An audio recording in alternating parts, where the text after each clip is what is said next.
നമ്മുടെ body purify ചെയ്യുന്ന ഒരു അവയവമാണ് കിഡ്നി. അതിനെ വളരെ ഹെൽത്തി ആയിട്ട് സൂക്ഷിക്കേണ്ടതും നമ്മുടെ അത്യാവശ്യമാണ്. ഈ വിഷയത്തെക്കുറിച്ച് സംസാരിക്കാൻ നമ്മളോടൊപ്പം ഉള്ളത് SUT hospital senior consultant nephrologist doctor Jacob George ആണ്. Welcome to the show. Doctor, ഞാനിപ്പോൾ പറഞ്ഞതുപോലെ തന്നെ നമ്മുടെ ബോഡി പ്യൂരിഫൈ ചെയ്യുന്ന ഒരു അവയവമാണ് കിഡ്നി. അപ്പോൾ കിഡ്നി ഡിസീസസ് വന്നു കഴിഞ്ഞാൽ നമ്മുടെ ബോഡി പ്യൂരിഫൈ ആവില്ല, നമുക്ക് ഒത്തിരി പ്രശ്നങ്ങൾ അതുവഴി ഉണ്ടാകാം. എന്തൊക്കെ പ്രശ്നങ്ങളായിരിക്കും ഈ ഒരു കിഡ്നി ഡിസീസസ് വന്നാൽ ഒരു പേഷ്യൻ്റ് അനുഭവിക്കുന്നത്? നമ്മുടെ ബോഡിയിൽ ഉണ്ടാകുന്ന വേസ്റ്റ് പ്രോഡക്ട്സ് കളയുന്ന ഒരു ഓർഗനാണ് കിഡ്നി. കൂട്ടത്തിൽ കുടിക്കുന്ന വെള്ളവും ശരീരം ഉണ്ടാകുന്ന വെള്ളവും കളയുന്നതാണ്, മൂത്രത്തിൽ കൂടെ കളയുന്നതാണ് കിഡ്നി. അപ്പോൾ നമ്മൾ കിഡ്നി തകരാറ് വരുമ്പോഴത്തേക്ക് ചിലപ്പോൾ ഈ വെള്ളം കെട്ടി നിൽക്കുക, അപ്പോഴത്തേക്ക് നീര് വരാം. പിന്നെ അതുപോലെ ഈ വേസ്റ്റ് പ്രോഡക്ട്സ് കളയാതിരിക്കുക, യൂറിയ ലെവൽ കൂടാം, ക്രിയേറ്റിൻ ലെവൽ കൂടാം. അപ്പോൾ ഇതൊക്കെ കൂടുമ്പോഴത്തേക്ക് വിശപ്പില്ലായ്മ, ക്ഷീണം ഇങ്ങനെയൊക്കെ വരാം. പിന്നെ ചിലപ്പോൾ അത്യാവശ്യമുള്ള ഇലക്ട്രോലൈറ്റ്സ്, ഫോർ എക്സാമ്പിൾ സോഡിയവും പൊട്ടാഷ്യം, ഇതൊക്കെ ബോഡിയിൽ ഉണ്ടാകുന്ന ഇലക്ട്രോലൈറ്റ്സ്, അത് കുറഞ്ഞു പോയാലും പ്രശ്നം, കൂടി പോയാലും പ്രശ്നം. പൊട്ടാഷ്യം ഒരു ലെവലിൽ നമ്മൾ ബോഡി ഈ കിഡ്നിയാണ് മെയിൻറ്റെയിൻ ചെയ്യുന്നത്. ഒരു between 3.5 to 5 milligrams per liter ആണ് വേണ്ടി ലെവല്. അതൊരു 5.5 മേളിൽ പോയി കഴിഞ്ഞാൽ ചിലപ്പം ഹാർട്ടിൻ്റെ ഇറഗുലാരിറ്റി വരാം, ചിലപ്പോൾ ഹാർട്ട് നിന്ന് പോകാം. അതൊരു അപകടമായുള്ള പ്രോബ്ലമാണ്. അതേപോലെ സോഡിയം നമ്മൾ ചിലപ്പോൾ കിഡ്നി ഒരു നോർമൽ ലെവൽ, സോഡിയം അമിതമായി പോയി കഴിഞ്ഞാൽ പിന്നെ ഹൈപ്പർനെട്രീമിയ, അത് ബോധക്കേട്, വർത്തമാനം പറയാൻ ബുദ്ധിമുട്ട്.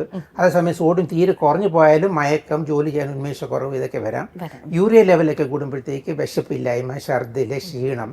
പിന്നെ കിഡ്നി പ്രൊഡ്യൂസ് ചെയ്യുന്ന ഒരു ഹോർമോണാണ് എരിത്രോപോയിറ്റിൻ. അപ്പോൾ എരിത്രോപോയിറ്റിൻ്റെ ലെവല് കുറയുമ്പോഴത്തേക്ക് ഹീമോഗ്ലോബിൻ കുറഞ്ഞിട്ട് ക്ഷീണം, വളർച്ച, അനീമിയ, ഇതിൻ്റെ രോഗലക്ഷണങ്ങളൊക്കെ കണ്ടേക്കാം. ഓക്കെ. അപ്പോൾ ഈ കിഡ്നി ഡിസീസസ് വന്ന ഒരു പേഷ്യൻ്റ് എന്തായിരിക്കും ഇതിൻ്റെ കാരണങ്ങൾ എന്തായിരിക്കും? ഇവർക്ക് ഇത് വരാനുണ്ടായ കാരണം എന്തായിരിക്കും? കിഡ്നിയുടെ നമ്മൾ നോക്കുകയാണെങ്കിൽ കിഡ്നിയിലോട്ട് പോകുന്ന രക്തക്കുഴകൾ, വെസൽ ഡിസീസിന് കൊണ്ട് കിഡ്നിയുടെ പ്രശ്നം വരാം. കിഡ്നിക്കകത്ത് ഫിൽട്ടർ ചെയ്യുന്ന ഗ്ലോമർലെസ്, അതിൻ്റെ പ്രോബ്ലംസ്, ഗ്ലോമർല നെഫ്രൈറ്റിസ് എന്ന് പറഞ്ഞ പ്രോബ്ലം ആകാം.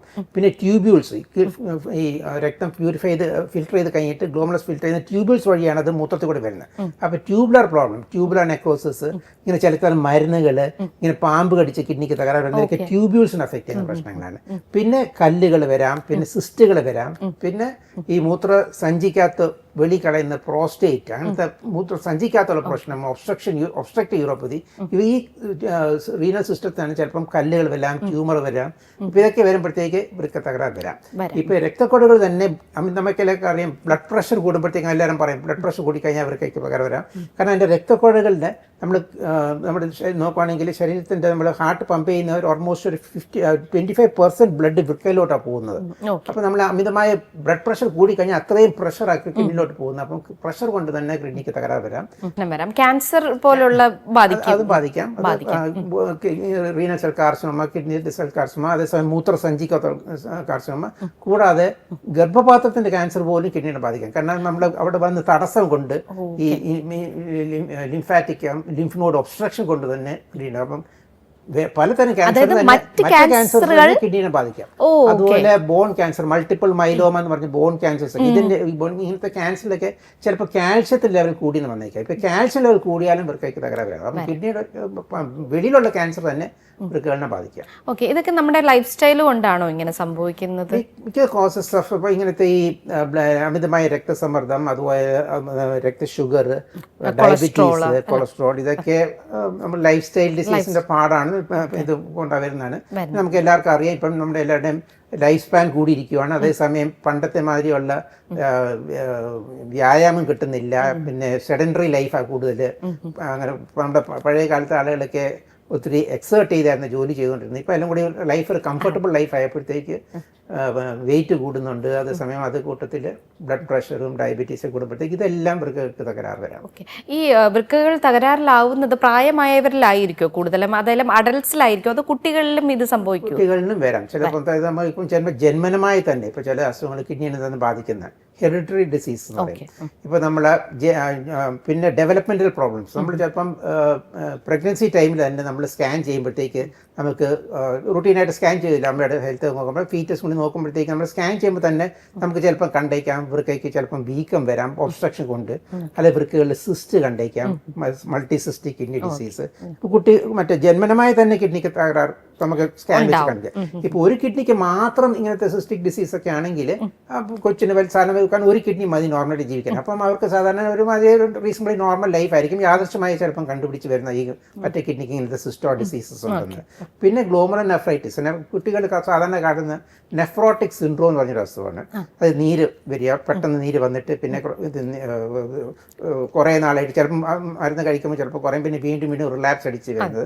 പിന്നെ ചിലപ്പം ഗ്ലോമറുലർ നെഫ്രൈറ്റിസ്, ഈ കുട്ടികൾ സാധാരണ കാണുന്ന തൊണ്ടവേദന അല്ലെങ്കിൽ തൊലിയിൽ കരപ്പനൊക്കെ വരുമ്പോഴത്തേക്ക് ഗ്ലോമറുലർ നെഫ്രൈറ്റിസ് ആയിരിക്കും കിഡ്നീനെ ബാധിക്കുന്നത്. ഇവർക്ക് അങ്ങനെ ഈ കുട്ടികൾക്ക് മൂത്രം പോകുമ്പോൾ ചിലപ്പം തേയിലയുടെ നിറം അല്ലെങ്കിൽ രക്തമയത്തിന്റെ നിറം കണ്ട് മൂത്രം വെള്ളം കുറയാൻ, നീര് പെട്ടെന്ന് വരിക.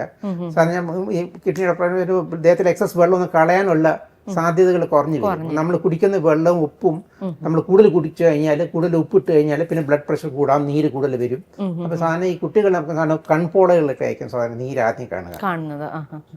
ഡോക്ടർ, അപ്പോൾ ഒരു കിഡ്നി മതി ഒരാൾക്ക്, ഒരു മനുഷ്യന് ജീവിക്കാനെന്ന് പറഞ്ഞു. അപ്പോൾ ഈ ഒരു കിഡ്നി എന്തെങ്കിലും ഒരു ഡിസീസ് വന്നായിരിക്കും നമ്മൾ റിമൂവ് ചെയ്യുക. നെക്സ്റ്റ് കിഡ്നി ഉണ്ട്, പക്ഷെ അതിന് ഇതുപോലെ എന്തെങ്കിലും പ്രശ്നം വന്നു കഴിഞ്ഞാൽ എന്തായിരിക്കും നെക്സ്റ്റ് ട്രീറ്റ്മെന്റ് എന്തായിരിക്കും ചെയ്യുന്നത്? ഇപ്പം നമ്മളിപ്പം തന്നെ ഒരു കിഡ്നി ഡോണർ, ഒരു ഹെൽത്തി ഡോണർ നമ്മൾ നോക്കുകയാണെങ്കിൽ ദൈവം എല്ലാവർക്കും 2 കിഡ്നി തന്നിട്ടുണ്ട്. അപ്പോൾ ഒരു healthy kidney 2 kidney perfect function ആണെങ്കിൽ ഒരു കിഡ്നി അയാൾക്ക് ദാനം ചെയ്താലും അയാൾക്ക് ഒരു റീസണബിളി നോർമൽ ലൈഫ് സ്പാൻ കിട്ടും. പക്ഷെ അതുകൊണ്ട് ഒരു കിഡ്നിക്ക് മാത്രം തകരാറ് വരുന്ന അസുഖങ്ങളൊക്കെ സാധാരണ കിഡ്നിയുടെ ഫെയിലിയർ ആയിട്ട് വരാറില്ല. വേറെ പല കാരണങ്ങൾ, ചിലപ്പോൾ വൈറ്റ് വേദന ആകാം, ചിലപ്പം ബ്ലഡ് പ്രഷർ കൂടുതലായിരിക്കാം. പക്ഷെ 2 കിഡ്നിക്ക് അസുഖങ്ങൾ 2 കിഡ്നിയുടെ ഒരുമിച്ച് ബാധിക്കുമ്പോൾ, അല്ലെങ്കിൽ ഈ കിഡ്നി നമ്മൾ ഒരു കിഡ്നി മാത്രമാണെങ്കിൽ അതിനെയും ബാധിക്കുന്ന അസുഖങ്ങൾ വരുമ്പോഴാണ് സാധാരണ റീനൽ ഫെയിലിയർ വരുന്നത്. അപ്പം റീനൽ ഫെയിലിയർ വരുമ്പോഴാണ് മറ്റേ ഈ ബ്ലഡ് ഫിൽട്രേഷനൊക്കെ നടക്കാത്ത യൂറിയ ലെവലൊക്കെ കൂടുന്നത്. ഈ യൂറിയ ക്രിയേറ്റിൻ കൂടുന്നത് മറ്റേ കിഡ്നി 2 കിഡ്നിക്കും ഡാമേജ് വരുമ്പോഴത്തേക്ക്, അല്ലെങ്കിൽ ഒരു സിംഗിൾ കിഡ്നി ആണെങ്കിൽ അതിനും ഒരു സിഗ്നിഫിക്കൻറ്റ് ഡാമേജ് വന്നാൽ അല്ലെ യൂറിയയും ക്രിയേറ്റിനൊക്കെ കൂടാറുള്ളൂ. ഓക്കെ ഡോക്ടർ, അതുപോലെ തന്നെ ഇപ്പോൾ കിഡ്നി ഡിസീസസ് നേരത്തെ പറഞ്ഞ പോലെ സിസ്റ്റ് വരുന്നുണ്ടെന്ന് പറഞ്ഞു, ശരീരം മൊത്തം നീര് വരുന്നുണ്ടെന്ന് പറഞ്ഞു. അപ്പോൾ ഇതെല്ലാം കിഡ്നി ഡിസീസസ് ആണ്. ഇത് നമുക്ക് ഒരു മെഡിസിൻ എടുത്ത് ട്രീറ്റ്മെൻറ്റ് ചെയ്യാൻ പറ്റുമോ, അതോ ഇതുപോലെ സർജറി എന്തെങ്കിലും ചെയ്യേണ്ടി വരുമോ? പലതരം നമുക്ക് മെഡിസിൻസ് കൊണ്ട് കൺട്രോൾ ചെയ്യാൻ പറ്റും. ഇപ്പം നമുക്ക് മനസ്സിലായി, ഇപ്പം ആദ്യത്തെ നമ്മൾ പറഞ്ഞ പോലെ acute glomerular nephritis, acute glomerular nephritis കുട്ടികൾ കാണുന്ന അസുഖം, അതിൽ നമ്മൾ ഫിൽട്രേഷൻ ഒരു അസുഖം വന്ന് കിഡ്നിയുടെ ബാധിക്കുന്നത്. ആ സമയമാകുമ്പോഴത്തേക്ക് നമ്മൾ കുടിക്കുന്ന വെള്ളവും മൂത്രവും ഉപ്പും പൊട്ടാഷ്യം ഒക്കെ കളയാനുള്ള ഒരു തടസ്സം വരുന്നുണ്ട് കിഡ്നിയുടെ പ്രവർത്തനം ഇല്ലാത്തതുകൊണ്ട്. അപ്പോൾ നമ്മൾ സാധാരണ ഒരു കിഡ്നിക്ക് നമുക്ക് ഒരു റിക്കവറി ടൈം ഉണ്ട്. അപ്പോൾ ഒരു അസുഖം വന്നൊരു കിഡ്നിനെ ബാധിക്കുകയാണെങ്കിൽ, ഗ്ലോമറുലർ നെഫ്രൈറ്റിസ് ആണെങ്കിൽ സാധാരണ ഒരു 7 to 10 days കൊണ്ട് കിഡ്നി റിക്കവർ ചെയ്യും. അപ്പോൾ അതുവരെ നമ്മൾ ശ്രദ്ധിക്കേണ്ടതെന്ന് വെച്ചാൽ ആഹാരക്രമം, നമ്മൾ ഉപ്പ് കുറയ്ക്കുക, വെള്ളം കുറയ്ക്കുക. ഇത് വെച്ച് തന്നെ ചിലപ്പോൾ നീര് കുറഞ്ഞെന്ന് വരാം. പിന്നെ നമ്മൾക്ക് ബ്ലഡ് പ്രഷർ കൂടുന്ന തന്നെ ദേഹത്തിൽ എക്സസ് വെള്ളവും എക്സസ് ഉപ്പ് വരുമ്പോഴാണ് സാധാരണ ബ്ലഡ് പ്രഷർ കൂടുന്നത്. അപ്പോൾ നമ്മൾ ഈ ഡയറ്റ് കൊണ്ട് നമുക്ക് കുറയ്ക്കാൻ പറ്റും. പിന്നെ മൂത്രം കൂടുതൽ പോകാൻ വേണ്ടിയുള്ള മരുന്നുകൾ, ഡയൂറിറ്റിക്സ് എന്ന് പറയും. ഡയൂറിറ്റിക്സ് കൊടുക്കുമ്പോഴത്തേക്കും മൂത്രത്തിന് അളവ് കൂടും, അതേസമയം സോൾട്ടും കൂടുതൽ പോവും. പിന്നെ ബ്ലഡ് പ്രഷർ കൺട്രോൾ ചെയ്യാൻ വേണ്ടി പ്രഷറിൻ്റെ മരുന്നുകൾ. പിന്നെ യൂഷ്വലി ഒരു 10 days to 14 days കൊണ്ട് യൂഷ്വലി കിഡ്നി റിക്കവറി കിട്ടും. അപ്പോൾ ചിലപ്പം ആ സ്റ്റീറോയിഡുകൾ മരുന്ന് ചിലപ്പം വേണ്ടി വന്നേക്കാം ആ അക്യൂട്ട് ഫേസ് ഗ്ലോമറുലർ നെഫ്രൈറ്റിസ് എന്ന് പറഞ്ഞ അസുഖമാണെങ്കിൽ. പിന്നെ ഈ ട്യൂബ്യൂൾസിനെ ബാധിക്കുന്ന, ഫോർ എക്സാമ്പിൾ ഞാൻ പറഞ്ഞ ചിലപ്പോൾ മരുന്നുകൾ ട്യൂബ്യൂൾസിനെ ബാധിക്കാം. ഈ പാമ്പ് കടിച്ച് കിഡ്നിക്ക് ട്യൂബ്യൂൾസിനകത്ത് സാധാരണ ബാധിക്കും, ട്യൂബുലർ നെക്രോസിസ്. ഇതൊക്കെ ആകുമ്പോഴത്തേക്ക് പെട്ടെന്നാണ് മൂത്രത്തിൻ്റെ അളവ് കുറയുന്നത്. പക്ഷേ ആ കിഡ്നിക്ക് റിക്കവറിക്ക് ഒരു 2 to 3 weeks കൊണ്ട് റിക്കവറി കിട്ടും. അപ്പോൾ അതുവരെ ചിലപ്പം നമുക്ക് ഒന്നില്ല ആഹാരക്രമമോ അല്ലെങ്കിൽ മരുന്നോ, പിന്നെ ഡാമേജ് കൂടുമ്പോഴത്തേക്ക് ഒരു താൽക്കാലികമായി ചിലപ്പോൾ ഡയാലിസിസ് ചെയ്യേണ്ടി വരും. കിഡ്നിയുടെ ഫങ്ഷൻസ് ആർട്ടിഫിഷ്യലായിട്ട് ഡയാലിസിസ് വഴി നമുക്ക് ഫുഡും ഇലക്ട്രോലൈറ്റ്സും ഒക്കെ നമുക്ക് കൺട്രോൾ ചെയ്യാൻ പറ്റും. അപ്പോൾ ആ സമയം 2 ആഴ്ച 3 ആഴ്ച കൊണ്ട് കിഡ്നി റിക്കവറി കിട്ടും. അപ്പോൾ അത് കഴിഞ്ഞിട്ട് പിന്നെ നമുക്ക് ഡയാലിസിസ് നിർത്താൻ പറ്റും. ഇത് അക്യൂട്ട് കിഡ്നി ഇഞ്ചറി.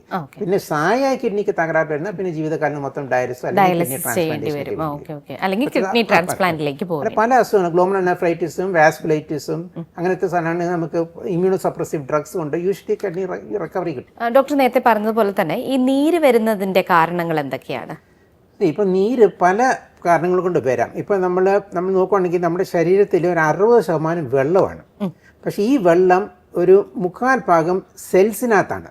അപ്പം ഈ നീര് വരുന്നത് നമ്മുടെ സെൽസിൻ്റെ വെളിയിലിരിക്കുന്ന ഇൻ്റർസ്റ്റീഷ്യൽ സ്പേസിൽ ഫ്ലൂയിഡ് കൂടുമ്പോഴാണ് നീര് വരുന്നത്. അത് പല കാരണങ്ങൾ കൊണ്ട് വരാം.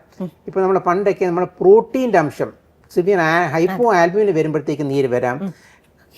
ഇത് ഹാർട്ടിൻ്റെ പമ്പിങ് പ്രശ്നം വരുമ്പോഴത്തേക്ക് ഹാർട്ട് ഫെയിലിയർ കൊണ്ട് നീര് വരാം. കരണ്ട് പ്രശ്നം കൊണ്ട് നീര് വരാം. അപ്പം പല കാരണം കൊണ്ട് നീര് വരാം. പക്ഷെ പ്രധാന കാരണം വൃക്ക ഡാമേജ് ആണ്. കാരണം വൃക്ക ഡാമേജ് വരുമ്പോഴത്തേക്ക് നമ്മുടെ ശരീരത്തിൽ മൂത്രത്തിൽ കൂടെ അളവ് കുറയുമ്പോഴത്തേക്ക് ശരീരത്തിൽ എക്സസ് വെള്ളം ഒന്നും കളയാൻ സാധിക്കത്തില്ല. അപ്പോഴാണ് നീര് വരുന്നത്. അപ്പം നീര് ഈ ഫിൽട്രേഷൻ കൊണ്ടും പ്രോബ്ലം വരാം. പിന്നെ ചില കിഡ്നിയുടെ അസുഖം കൊണ്ട് അമിതമായ പ്രോട്ടീൻ നഷ്ടപ്പെടും. അപ്പോൾ ഈ പ്രോട്ടീൻ നഷ്ടപ്പെടുമ്പോഴത്തേക്ക് മൂത്രം പതച്ചിലായിരിക്കും വരുന്നത്. നമ്മൾ മൂത്രം ധാരാളം പ്രോട്ടീൻ കാണും. അപ്പോൾ ഈ പ്രോട്ടീൻ മൂത്രത്തിൽ നഷ്ടപ്പെടുമ്പോഴത്തേക്ക് രക്തത്തിൽ പ്രോട്ടീൻ്റെ അംശം കുറയും. രക്തത്തിൽ പ്രോട്ടീൻ്റെ അംശം കുറയുമ്പോഴത്തേക്ക് നീര് വരും. കാരണം ഈ ആൽബുമിനാണ് ഈ വെള്ളം രക്തക്കുഴലിനകത്ത് പിടിച്ചു വെക്കുന്നത്. അപ്പം ബ്ലഡിൽ ആൽബുമിൻ ലെവൽ കുറയുമ്പോഴത്തേക്ക് രക്തക്കുഴലിനകത്ത് ഇരിക്കുന്ന വെള്ളം ഇൻറ്റർസ്റ്റീഷ്യൽ സ്പേസിലോട്ട് പോകും. അപ്പോൾ ഇൻറ്റർസ്റ്റീഷ്യൽ സ്പേസ് പോകുമ്പോഴത്തേക്കാണ് സാധാരണ നീര് വരുന്നത്. അപ്പം ഇത് മെഡിസിനിലൂടെ തന്നെ മാറ്റാൻ സാധിക്കും. ഈ നെഫ്രോട്ടിക് സിൻഡ്രോം എന്ന് പറഞ്ഞാൽ സാധാരണ കുട്ടികളെ സാധാരണ കഴിഞ്ഞുകൊണ്ട് കോർട്ടിക്കോ സ്റ്റീറോയിഡ്സ് കൊണ്ട് നമ്മൾ നോക്കുകയാണെങ്കിൽ ഒരു 80% ആളുകൾ ഒരു 4-6 കൊണ്ട് കംപ്ലീറ്റ് ആയിട്ട് അത് മാറി. പക്ഷേ ചിലർക്ക് വീണ്ടും റിലാപ്സ് വരും. അപ്പോൾ നെഫ്രോട്ടിക് സിൻഡ്രോം അങ്ങനെയാണ്. പിന്നെ ഗ്ലോമറൽ നെഫ്രൈറ്റിസ് ആകുമ്പോൾ ഇമ്മ്യൂണോ സപ്രസീവ് ഡ്രഗ്സ് ഒക്കെ കൊടുക്കണം. പിന്നെ ചിലപ്പം സ്ത്രീകളിലൊക്കെ സിസ്റ്റമിക് ലൂപ്പസ് എരിത്തോമെറ്റോസ് എന്ന് പറഞ്ഞ അസുഖം വരാം. അപ്പം അങ്ങനെ ആകുമ്പോഴത്തേക്ക് നമുക്ക് സ്റ്റീറോയിഡ് കൊടുത്ത് സ്റ്റീറോയിഡും വേറെ ഇമ്മ്യൂണോ സപ്രസൻ ഡ്രഗ്സ് കൊണ്ട് നമുക്ക് ചികിത്സിക്കാൻ സാധിക്കും. ഓക്കെ. അതുപോലെ തന്നെ സിസ്റ്റ് വരുന്നത് അതിന്റെ കാരണങ്ങളും ഇതൊക്കെ തന്നെയാണോ? അല്ല, സിസ്റ്റ് എന്ന് വെച്ചാൽ ഒരു ക്യാവിറ്റിക്കകത്ത് കുറച്ച് ദ്രാവകം കെട്ടിയിരിക്കുന്നതാണ്. അത് ശരീരത്തിൽ എവിടെ വേണമെങ്കിലും വരാം. ബ്രെയിൻ സിസ്റ്റം ഉണ്ട്, ലിവർ സിസ്റ്റം ഉണ്ട്. അപ്പോൾ കിഡ്നിയുടെ സിസ്റ്റ് നമ്മൾ സാധാരണ നമ്മൾ ഒ പിയിൽ ഒരു പേഷ്യൻസ് വരാറുണ്ട്. ഈ സിസ്റ്റ് നമ്മൾ യാദൃശ്യമായി കണ്ടുപിടിച്ച, കാരണം അവർ ഈ അൾട്രാസൗണ്ട് സ്കാൻ ഒരു സാധാരണ ചെയ്യുന്ന ഒരു പരിശോധന, പല കാരണത്തിനും അവർ സ്കാൻ ചെയ്യും. അപ്പോൾ അൾട്രാസൗണ്ട് സ്കാൻ ചെയ്യുമ്പോഴത്തേക്ക് അവർ ചിലപ്പോൾ കണ്ടുപിടിക്കും വൃക്കയിൽ ഒരു സിസ്റ്റ് ഉണ്ട്.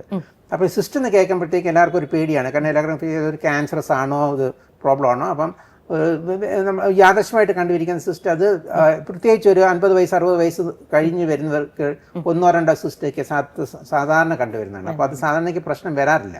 പക്ഷെ സ്കാൻ ചെയ്യുമ്പോഴത്തേക്ക് നമുക്ക് ഈ ക്യാൻസർ സിസ്റ്റം ചില പ്രത്യേക ക്യാരക്ടറിസ്റ്റിക്സ് ഉണ്ട്. അതിനകത്ത് സിസ്റ്റിൻ്റെ സിസ്റ്റിൻ്റെ ഇരിക്കുന്ന ദ്രാവകം അല്പം കൂടി കലങ്ങിയായിരിക്കും. മറ്റേ സാധാരണ പ്ലെയിൻ സിസ്റ്റ്, സാധാരണ വെള്ളം മാതിരിക്കുന്ന സിസ്റ്റ് സാധാരണ പ്രശ്നം വരുത്താറില്ല. പക്ഷെ ക്യാൻസർ സിസ്റ്റ് അല്പം കലങ്ങിയായിരിക്കും ഇരിക്കുന്നത്. ചിലപ്പോൾ ആ ഫുഡിനകത്ത് ചിലപ്പോൾ രക്തമയം കാണാം. ചിലപ്പോൾ ആ സിസ്റ്റിൻ്റെ വാളിൽ ചിലപ്പോൾ കാൽസിഫിക്കേഷൻ, പിന്നെ സ്പ്രെഡ്, നമുക്ക് ക്യാൻസറസ് ഗ്രോത്ത്സ് ഒക്കെ അങ്ങനെ നമുക്ക് കാണാം. അപ്പം അങ്ങനെയാണെങ്കിൽ അതായിട്ട് നമുക്ക് അറിയാം, അത് കുറച്ചും കൂടി ഗൗരവമായിട്ട് കണക്കാക്കേണ്ടിയായിരുന്നു. ഓക്കെ. അപ്പം ഇതും മെഡിസിനിലൂടെ മാറ്റാൻ സാധിക്കുമോ? സിസ്റ്റ് നമ്മൾ സാധാരണ വരുന്ന സിസ്റ്റ് നമുക്ക് ഇത് അവിടെ കാണും. പിന്നെ ചിലപ്പോൾ ആ സിസ്റ്റിൻ്റെ സൈസ് കൂടുന്നതിൻ്റെ കുറയ്ക്കാൻ വേണ്ടി നമുക്ക് ചിലപ്പോൾ മരുന്നുകളുണ്ട്. നമ്മളിപ്പം സാധാരണ ഇവർക്ക് അസുഖം വരുമ്പോഴത്തേക്ക് നമ്മൾ പറയാറുണ്ട് അധികം വെള്ളം കുടിക്കരുതെന്ന്. പക്ഷേ ഈ സിസ്റ്റിൻ്റെ വലിപ്പം കൂടുന്ന ഒരു ആൻറ്റി ഡയൂറിറ്റിക് ഹോർമോൺ കൊണ്ടാണ് ഈ സിസ്റ്റിൻ്റെ വലിപ്പം കൂടുന്നത്. അപ്പോൾ അങ്ങനത്തെ ആളുകൾക്ക് നമ്മൾ കൂടുതൽ വെള്ളം കുടിക്കുകയാണെങ്കിൽ ആൻറ്റി ഡയൂറിറ്റിക് ഹോർമോൺ സപ്രസ് ചെയ്ത് സിസ്റ്റിൻ്റെ വലിപ്പം കൂടാതിരിക്കാൻ നമുക്ക് സാധിക്കും. പിന്നെ ഈ ആൻറ്റി ഡയൂറിറ്റിക് ഹോർമോൺ കുറയ്ക്കാനുള്ള മരുന്നുകളുണ്ട്, ഹോർമോൺ സപ്രസൻ, ടോൾവാപ്റ്റൻ, അങ്ങനത്തെ മരുന്നുകൾ. അത് വെച്ച് സിസ്റ്റിൻ്റെ വലിപ്പം കൂടുന്നതിൻ്റെ നമുക്ക് കുറയ്ക്കാൻ പറ്റും. പക്ഷേ അന്ന് സിസ്റ്റം അവിടെ കിടക്കാം, അത് നമുക്ക് മരുന്നുകൊണ്ട് മാറ്റാൻ പറ്റത്തില്ല.